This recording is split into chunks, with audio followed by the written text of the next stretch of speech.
Durante siglos repetimos que los mayas desaparecieron misteriosamente, pero esa frase es engañosa, incompleta y profundamente injusta. Sus ciudades cambiaron, sus pueblos, en cambio, continuaron viviendo. Hoy descubriremos qué colapsó, cuándo ocurrió y por qué. La respuesta combina poder, guerras, clima, migraciones y resistencia. Suscríbete para seguir desmontando los grandes mitos de la historia. Cuando alguien imagina a los mayas, suele pensar en pirámides cubiertas por la selva, calendarios misteriosos y ciudades vacías abandonadas de un día para otro. Esa imagen resulta fascinante, pero también crea una pregunta equivocada. Si existen ruinas silenciosas, ¿significa que toda la civilización maya se extinguió sin dejar descendientes? No, millones de personas mayas viven actualmente en México, Guatemala, Belice, Honduras, El Salvador y muchas comunidades establecidas en otros lugares del mundo. Hablan numerosas lenguas mayas, mantienen tradiciones comunitarias y conservan conocimientos vinculados con el maíz, la tierra, el calendario, los tejidos, la memoria y la espiritualidad. Por eso, antes de hablar de colapso, debemos separar tres cosas diferentes. Una ciudad puede abandonarse, un reino puede desaparecer y un pueblo puede continuar.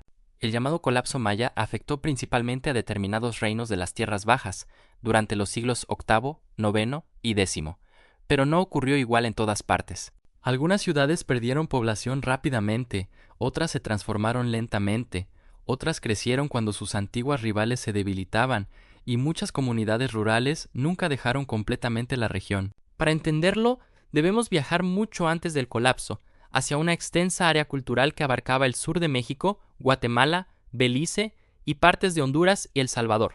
Allí no existió un único imperio maya con una capital absoluta, un ejército central y un gobernante capaz de ordenar sobre todo el territorio. Existieron numerosos pueblos, ciudades y dinastías conectados por lenguas emparentadas, creencias compartidas, comercio, escritura, conocimientos astronómicos y estilos artísticos que cambiaban según cada región. Sus raíces se remontan a muchos siglos antes del periodo más famoso, cuando aldeas agrícolas comenzaron a crecer alrededor del cultivo del maíz, frijol, calabaza y otros productos. Con el tiempo surgieron centros ceremoniales, mercados, plazas, plataformas y autoridades capaces de organizar trabajos colectivos, administrar recursos y reforzar su legitimidad mediante rituales públicos. Entre aproximadamente los años 250 y 900 de nuestra era, ocurrió el periodo clásico, cuando muchas ciudades alcanzaron una extraordinaria complejidad política, artística, científica y arquitectónica. Fue entonces cuando lugares como Tikal, Calakmul, Palenque, Copán, Yaxchilán y Caracol levantaron templos, palacios, monumentos y enormes plazas destinadas a ceremonias y demostraciones de poder. Las fachadas pintadas, los relieves de piedra y las estelas mostraban gobernantes con trajes elaborados, prisioneros, dioses, antepasados y textos que registraban acontecimientos políticos precisos. Gracias al desciframiento de la escritura maya, sabemos que aquellas ciudades no eran centros pacíficos dedicados únicamente a observar estrellas, como alguna vez imaginaron ciertos investigadores. Sus inscripciones hablan de nacimientos, coronaciones, matrimonios, alianzas, capturas, guerras, sacrificios, derrotas y victorias. En otras palabras, cuentan una historia intensamente humana y política. Cada gran ciudad controlaba un territorio de tamaño variable, con aldeas, campos, rutas y centros menores que reconocían la autoridad de una corte gobernante. En el centro de ese sistema estaba el rey, presentado como intermediario entre las personas, los antepasados, las fuerzas sagradas y el orden del universo. Su poder no dependía solamente de soldados, también necesitaba organizar ceremonias, distribuir bienes, recibir tributos, patrocinar artistas y demostrar que los dioses favorecían su dinastía.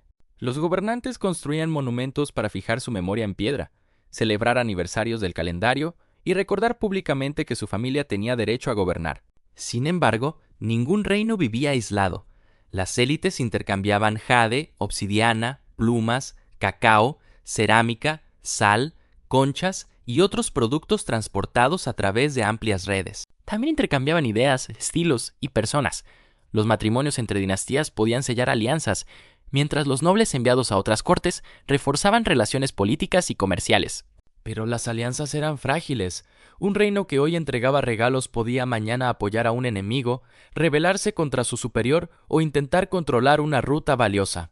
Dos grandes potencias, Tikal y Calakmul, encabezaron redes rivales durante parte del periodo clásico, involucrando a ciudades menores en conflictos que se extendieron por generaciones. Calakmul fortaleció alianzas alrededor de Tikal y apoyó a varios de sus enemigos. Tikal, por su parte, buscó recuperar prestigio y reconstruir su propia esfera de influencia. Estas rivalidades no produjeron una guerra continua en todos los lugares, pero sí crearon un escenario donde las derrotas podían alterar dinastías, tributos y relaciones regionales. Capturar a un gobernante enemigo tenía enorme valor simbólico. Mostraba que su conexión con lo sagrado había fallado y que otra dinastía poseía mayor fuerza. Algunas campañas buscaban obtener cautivos y prestigio, otras pretendían controlar territorios, imponer gobernantes aliados, exigir pagos o romper las redes económicas de una ciudad rival. Las guerras también podían afectar directamente a la población común mediante destrucción de campos, desplazamientos, interrupción del comercio y mayores exigencias de trabajo o tributo. Durante mucho tiempo se pensó que los mayas evitaban guerras destructivas, pero excavaciones e inscripciones revelaron incendios, fortificaciones, ataques y conflictos mucho más intensos.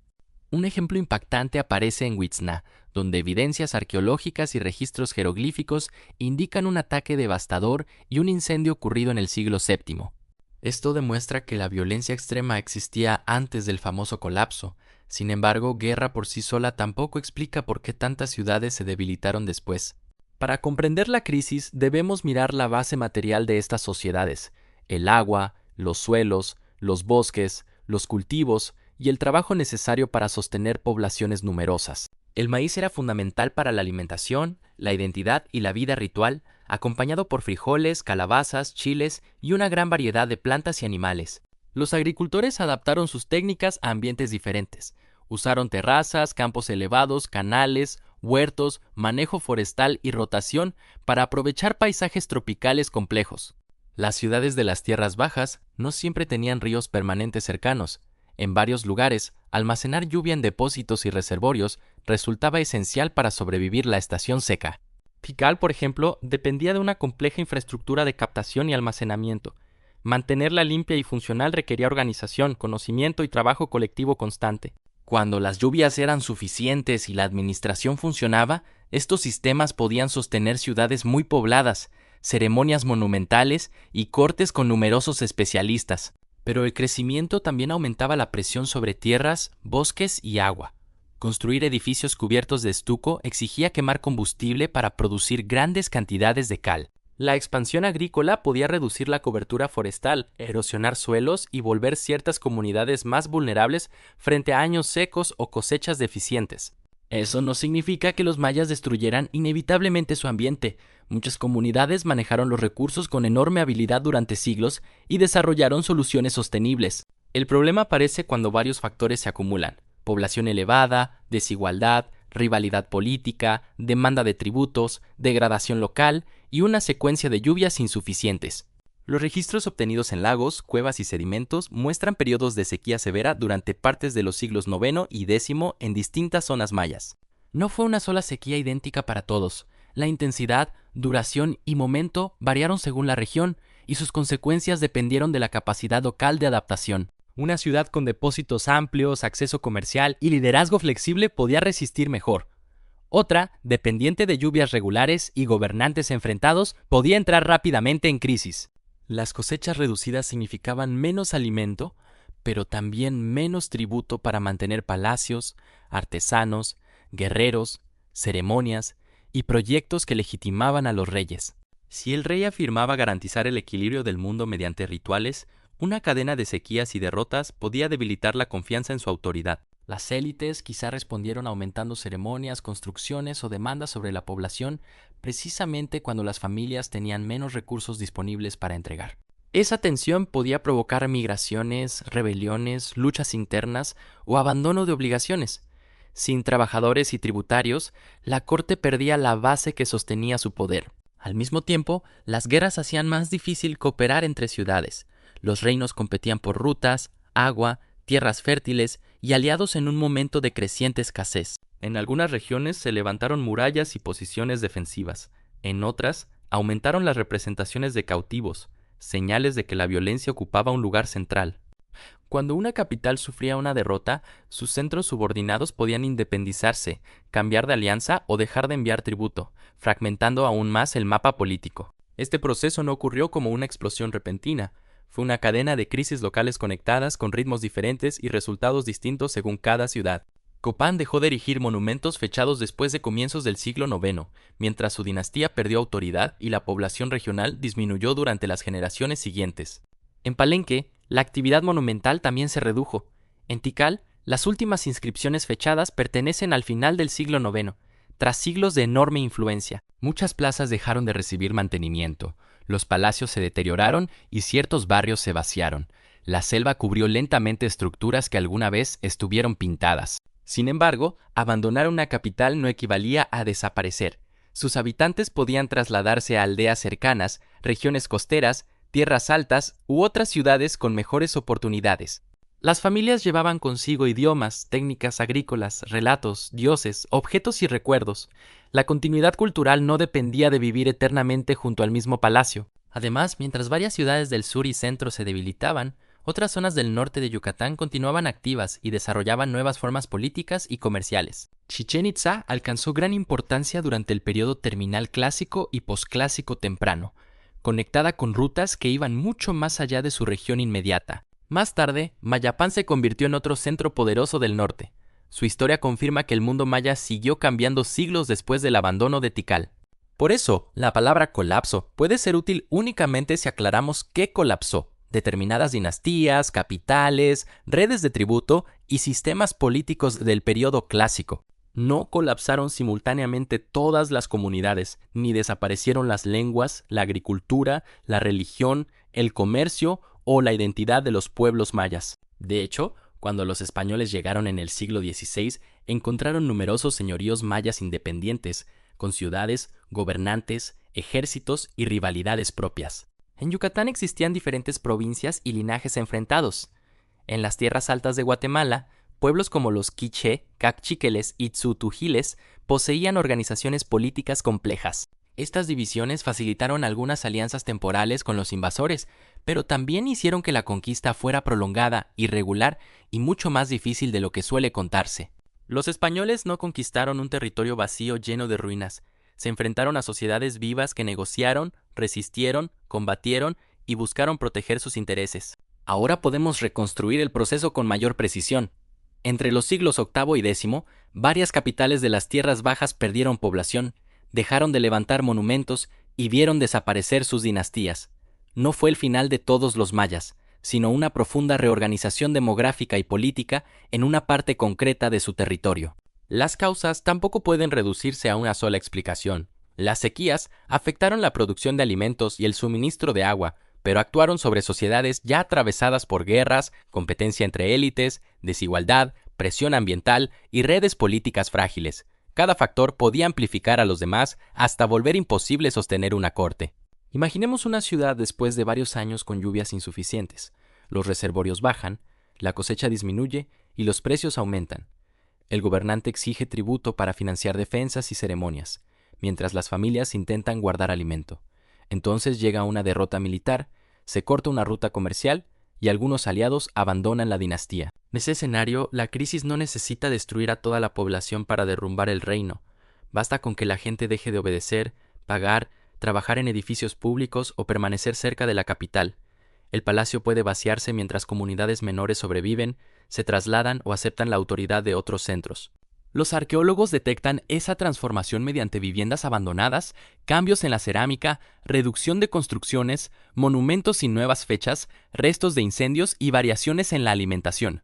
Ninguna evidencia cuenta toda la historia por sí sola, pero juntas muestran procesos prolongados, conflictos y movimientos de población, no una desaparición instantánea.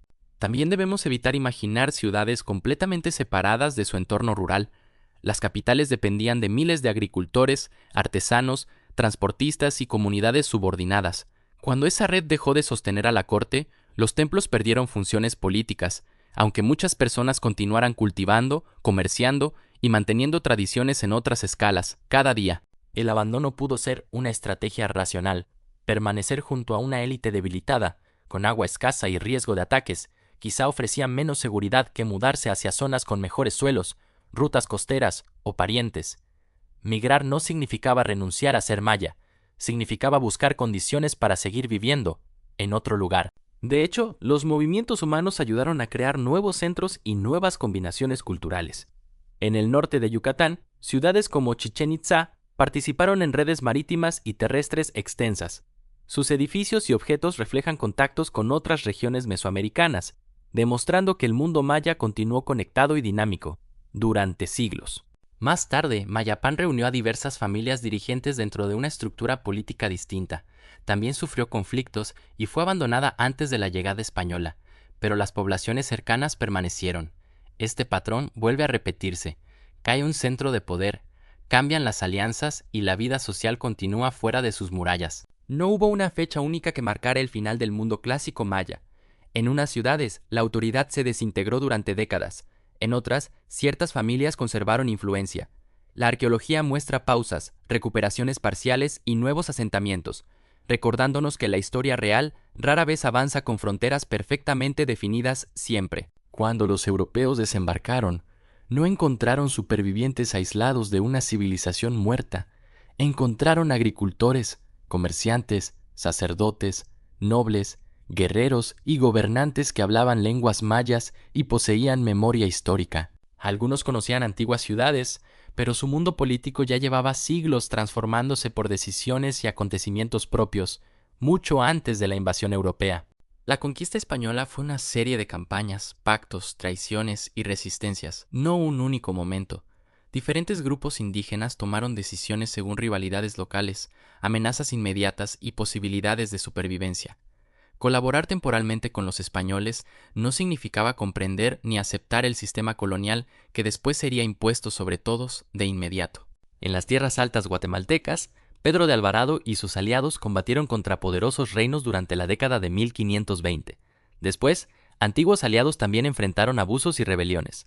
La dominación avanzó mediante fuerza militar, misiones religiosas, reasentamientos, tributos y disputas internas que los conquistadores aprovecharon continuamente para consolidar el nuevo dominio colonial. En Yucatán, varias expediciones fracasaron o encontraron fuerte resistencia. La península no fue controlada de manera rápida ni uniforme. Incluso después de fundarse ciudades españolas, comunidades enteras escapaban hacia áreas menos accesibles, rechazaban autoridades coloniales o mantenían redes con territorios todavía independientes. Además, organizaban nuevas resistencias desde regiones interiores cercanas. Los Itzá del Petén conservaron su independencia hasta finales del siglo XVII. Su capital, Nojpetén, se levantaba sobre una isla y mantenía relaciones con otras comunidades. Cuando fue conquistada en 1697, terminó la soberanía de una gran capital maya, pero no terminó la existencia de los Itzá ni de los demás pueblos. El periodo colonial provocó pérdidas enormes. Las epidemias redujeron poblaciones, las tierras cambiaron de manos y muchas prácticas fueron perseguidas. Sin embargo, la supervivencia cultural no fue pasiva. Las comunidades seleccionaron, ocultaron, modificaron y transmitieron conocimientos, defendiendo espacios propios dentro de un orden diseñado para controlarlas, durante muchas generaciones enteras. En documentos coloniales, tradiciones orales y rituales actuales aparecen huellas de esa resistencia. Los calendarios comunitarios, las historias de linajes y la relación sagrada con el maíz conservaron significados antiguos, aunque expresados de nuevas maneras. La continuidad nunca significa permanecer congelado, significa cambiar sin perder completamente la conexión con los antepasados. En muchos casos, las comunidades utilizaron instituciones coloniales para defender tierras, registrar genealogías o negociar obligaciones. Adoptaron la escritura alfabética y nuevas formas legales sin abandonar por completo sus propios sistemas de memoria. Esa capacidad de moverse entre dos mundos fue otra herramienta esencial para sobrevivir y reorganizarse con inteligencia. Hoy existen más de 30 lenguas mayas vivas, aunque algunas tienen cientos de miles de hablantes y otras se encuentran seriamente amenazadas. Quiché, Cuecchi, Mam, Cachiquel, Yucateco y muchas más representan comunidades distintas, no variaciones menores de una única cultura uniforme. Cada lengua guarda maneras particulares de nombrar el mundo y la memoria.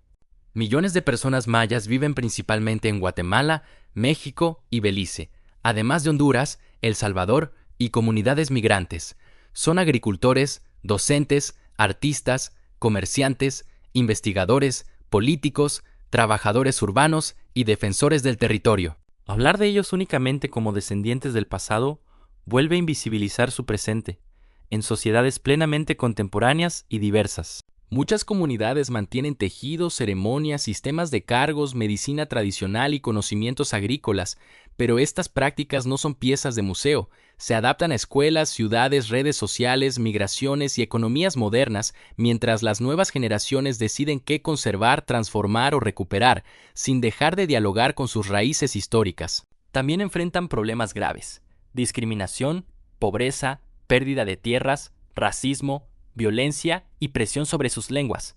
En algunos países, los monumentos antiguos son celebrados como símbolos nacionales, mientras las comunidades mayas actuales siguen luchando por derechos, reconocimiento político y acceso equitativo a recursos, frente a gobiernos, empresas y proyectos extractivos. Esa contradicción revela otra forma de desaparición, no la desaparición real, sino la manera en que ciertos relatos separan a los mayas admirados de las ruinas de los mayas vivos. Es más cómodo celebrar pirámides que escuchar demandas contemporáneas sobre territorio, educación, justicia y representación, que todavía reclaman ser escuchadas. Decir que los mayas desaparecieron convierte la conquista y la discriminación en un epílogo inevitable. También borra siglos de resistencia y adaptación. La historia correcta es más compleja, pero también más impresionante. Millones de personas sobrevivieron al derrumbe de reinos, epidemias, invasiones y sistemas coloniales, sin renunciar a su identidad. Las antiguas ciudades siguen siendo extraordinarias, pero no son tumbas de una civilización extinguida. Son parte del patrimonio y la memoria de pueblos que continúan existiendo.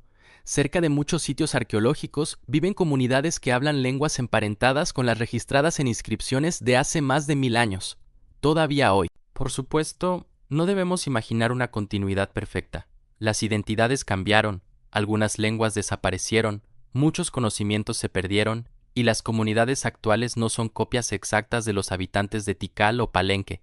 Ningún pueblo moderno es idéntico a sus antepasados medievales, y eso no rompe su continuidad histórica ni cultural. El término maya reúne a numerosos pueblos con experiencias distintas. Un hablante de quiché en Guatemala y una comunidad yucateca en México comparten raíces culturales, pero también poseen historias, idiomas y desafíos propios.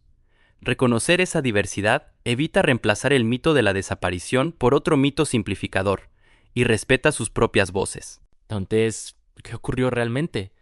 Durante siglos, distintos reinos mayas crecieron, compitieron y construyeron ciudades monumentales.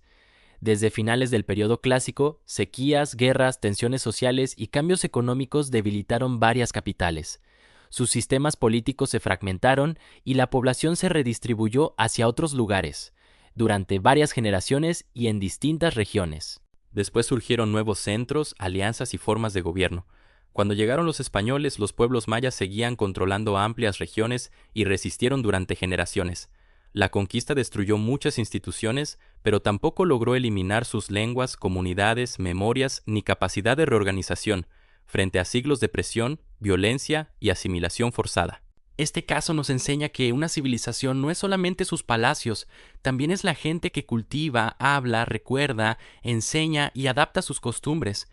Si miramos únicamente las ruinas, confundimos el final de una arquitectura política con el final de millones de vidas que nunca dejaron realmente de continuar. Las selvas cubrieron templos, los nombres de algunos reyes fueron olvidados y numerosas rutas cambiaron, pero el maíz siguió plantándose. Las historias continuaron contándose y las lenguas pasaron de abuelos a nietos.